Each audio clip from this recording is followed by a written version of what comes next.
Биздин чыгармачыл топ кыргыз элинин дагы бир баатыры соңку чек ара окуясында мекенин коргоп жатып баатырларча курман болгон жоокер Жаныбек Якыповдун туулуп өскөн айылындабыз.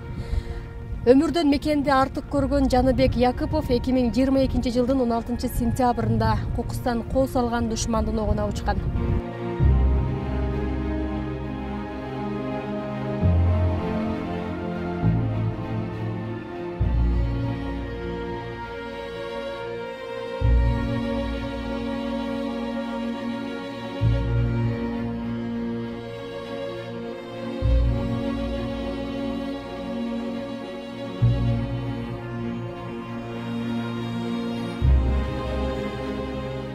Соңку чек ара окуясында мекенин коргоп жатып баатырларча курман болгон Жаныбек Якыпов да ушул үйдө туулуп өскөн.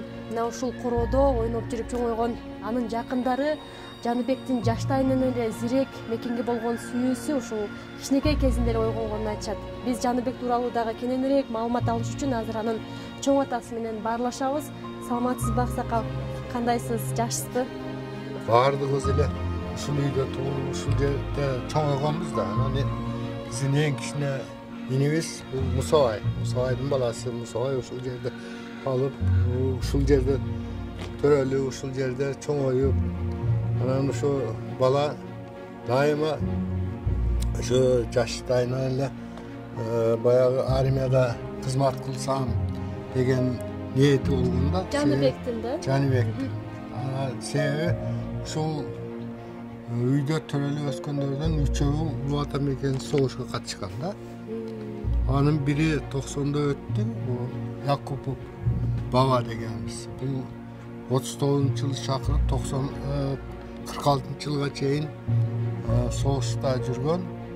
Германияда жеңгенден кийин Японияга барып, Японияда дагы жеңишти камсыз кылып келгенде мына ушуну көкүрөгү толуу орден медалдар эле ошого дайыма кызыгып ушул үйдө жашаган ал киши дагы.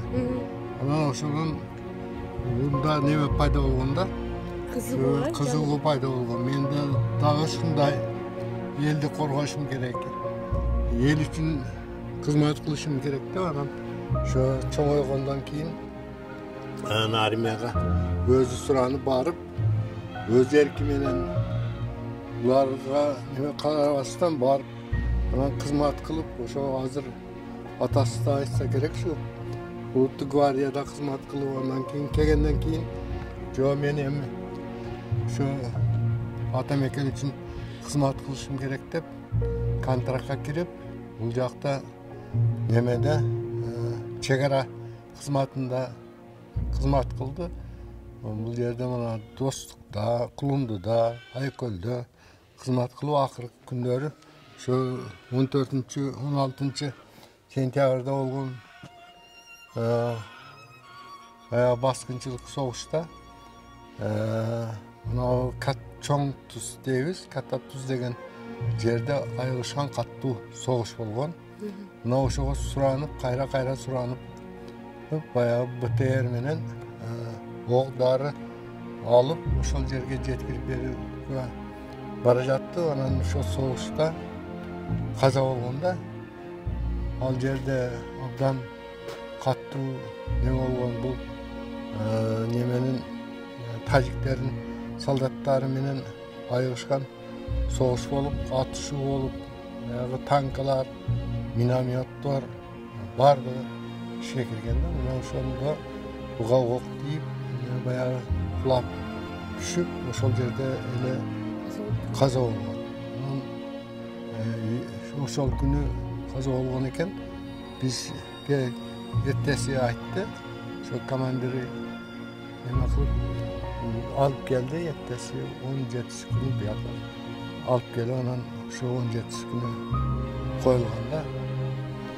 Анан бул жерде айта турган нерсе, чек ара кызматында биздин үйдөн экөө кызмат кылат да. Азыркы мезгилде дагы менин уулум дагы чек ара кызматында кызмат кылат.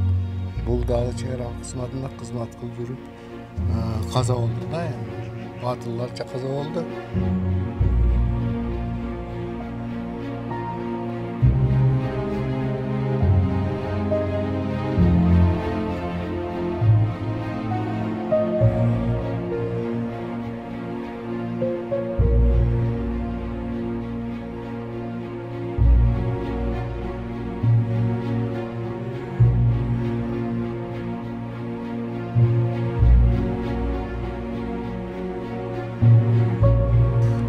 Айтпаған, айтқан қылған бала еді.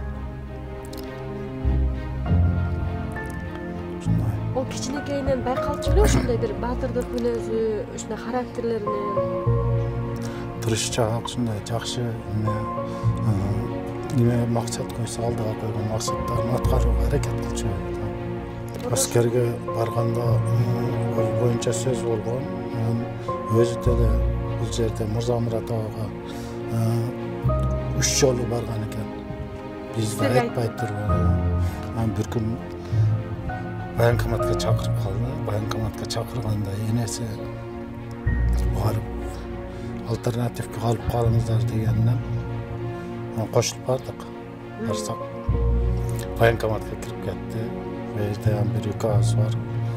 Чыгып айтты, баланы шагын сындырып, ушундай армияга өз эрки менен кетип атат экен десем, майыл дедим. Шонан келип анан ошо Ошко 703 аскердик эмеге барып кызмат кылды. 6 ай Ошто, 6 ай Жаллатта 704-түнүстө улуттук гвардияда. Анан келип бул жерде 1-2 ай туруп эле кайтып чегара кызматка кирди да, контрактка. Бул контрактта достукта иштеди, достук заставасында. Анан жүрүп Колунду заставасында акыркы эмеде Айколдо иштеди. Айколдо иштегенде шу уруш болгон. Командир келип айтты, шу өткөндөн кийин 3 жолу келди dedi. Men şu жокор астыга барам. 3-чү келгенден кийин командир жөнөткөн экен да, ок дарыларды берип ушундай. Шул Аллахын раматыга алган болсун. Кабыр экен, жарык нурлуу болсун. Жаратканыбыз 5-тин 4-төн орун берген болсун. Мекен баатыры Жаныбек Якупов да ушул Мырзабек Баятов атындагы орто мектебин 11 жыл окуп бүтүргөн. Мына ушул Канада 5-класстан 11-класска чейин окуган. Биз азыр мына ушул Жаныбек отурган партада анын класс жетекчиси Элеонора эжеке менен маектешели. Саламатсызбы? Эжеке, кандайсыз? Сиз мына ушул Мекен баатыры Жаныбектин класс жетекчи экенсиз. Кайсы класстан баштап окуттуңуз эле? Жаныбек негизи кандай окуучу болду? Окуучуңуз жөнүндө айтып берсеңиз. Жаныбекке мен ушул 5-класстан баштап класс жетекчи болдум. 5-класста ушул класс берилди. Класста 15 бала, 15 кыз болчу. Ошолордун ичинде Жаныбек так ушул сиз олтурган жерде олтурчу 5-класстан баштап. Анткени эң акыркы партада олтурганын себеби дагы ошол Жаныбек ушунчалык бир албеттүү чоң жигит болчу да, анан бою узун болчу. Анан ошондуктан ушул жерге бир бою узундагы окуучум бар эле. Ошол экөө ушул жерде 11-класска чейин билим алды. Жаныбектин мүнөзү кандай эле? Мүнөзү абдан бир дайыма жылмайып, бир эгерде бир урушкан сөздөрдү айтсаң дагы эле күлүп, дайыма күлүп жүрчү да. Ошол күлгөн мүнөзү, жумшактыгы менин эсимде калды да. Бул Мекендин баасын өмүрдөн кымбат көрдү деп мен айта алам да. Бул кийинки мен окуучуларыма дагы ушундай Мекендин баасы өмүрдөн кымбат экендигинин мисалы боло алат деп айтып кетмекчимин. Жаныбектин мисалында көп сабактар түзөбүз. Мисалы тарбиялуу азыркы күндө дагы мен азыр 11-класста класс жетекчимин.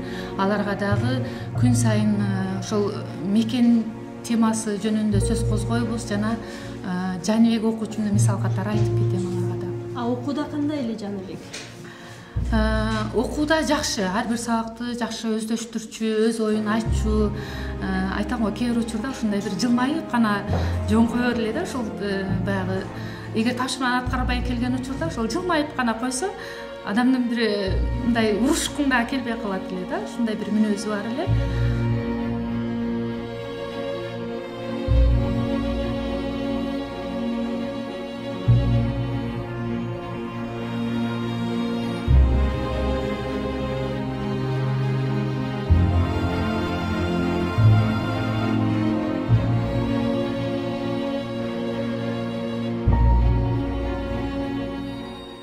Жаныбек абазы менен биз сыймыктанабыз. Ал согушта көптөгөн эрктерди кылды. Өзүбүздүн жерибизди коргоо үчүн өлүмгө чейин барды. Биз ошондон үлгү алсак болот. Ошондой эле келечекте биз дагы армияга барып өзүбүздүн эл жерибизди коргосок деген үмүтүбүз бар. Якупов Жаныбек агабыз бизге үлгү болуп кетти. Өз мекени үчүн жанын аяган жок. Биз ошодон үлгү алып,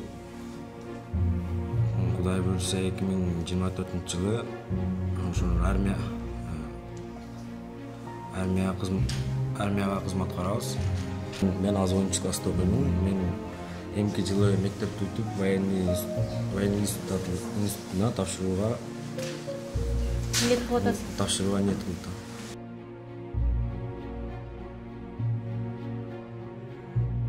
Ата жұрт қиын күнге қабылғанда айланат ар бір жігіт чағылғанға дегендей ушул жолондун сөзү бекерден айтылган эмес экен да. Биздин каныбызда бар экен Кыргыздачы. Манастын канынан келип ушу баатыр эл экенбиз.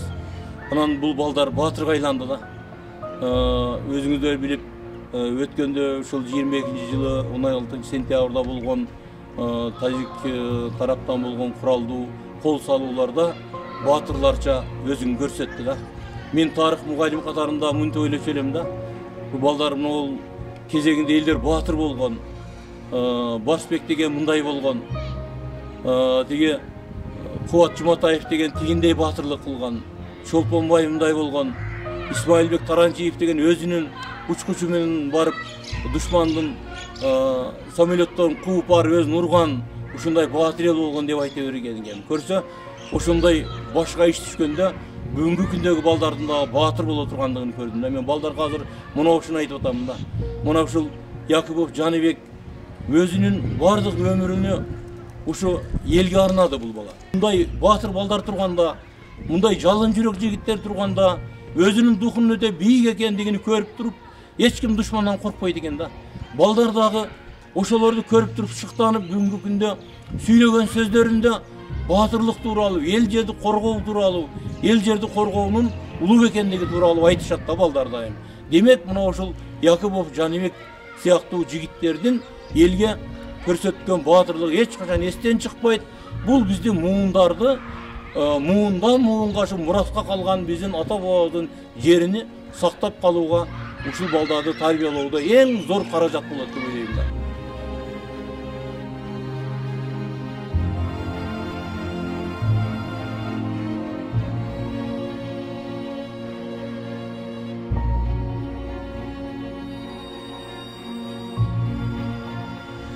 Сыймыктанып, сени бүгүн эскерип, жаратканга бейишиңди бер дедик. Таазим кылып, гүл чамбарды коебуз. Арыстаным, турса сага эстелик. Өлгөн жоксуң, жүрөктөрдө сакталып, элиң үчүн түбөлүккө даңкталып, шейит болдуң, баатырларча шумкарым, ата журтка берген антың аткарып.